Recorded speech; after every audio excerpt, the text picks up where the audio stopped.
The arrangement of the Quran is one of many reasons why Muslims believe that it could only have come from God. In fact, modern research has discovered a remarkable structure in the Quran known as ring composition. To demonstrate this, let's analyze the second chapter of the Quran known as Al-Baqarah, the cow. This chapter consists of a total of 286 verses. The entire chapter can be divided into 9 groups based on theme. The first group of verses talk about faith and unbelief. This mirrors the theme of the last group of verses. The second group covers God's creation and knowledge. This again mirrors the second to the last group's theme. The third group discusses the law given to the Israelites, which mirrors the giving of law to the Muslims in the seventh group. The fourth group relates to the test of Abraham, a mirror of the test of Muslims in the sixth group. The middle group, the fifth group, is the central theme of the entire chapter, the change in direction of the Muslim prayer. We have made you believers a middle nation, so that you may bear witness to the truth before others. We only made the direction the one you used to face in order to distinguish those who follow the messenger from those who turn on their heels.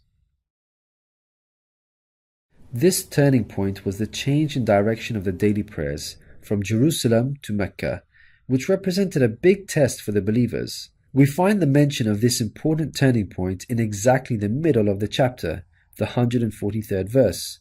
Moreover, this verse even contains the word middle. Together, these 9 groups form a giant ring composition.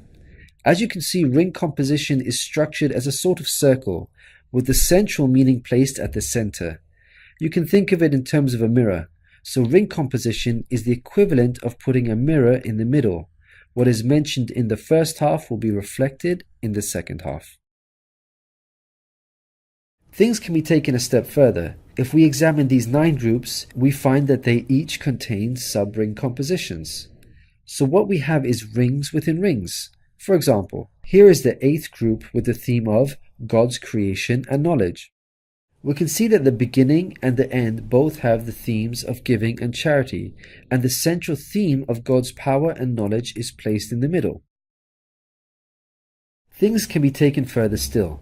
This sub-ring contains yet another ring within itself. This is the 255th verse known as Ayat al-Kursi, the verse of the throne. Just like the chapter which contains it, the verse of the throne can be divided into 9 groups based on theme. The first and 9th parts each mention God's personal names. The 2nd and 8th parts both state that God never tires. The 3rd and 7th parts describe that God owns everything in the heavens and the earth. The 4th and 6th parts make it clear that God has total control over us and we are dependent on Him. Notice that the middle of this verse mentions before and after.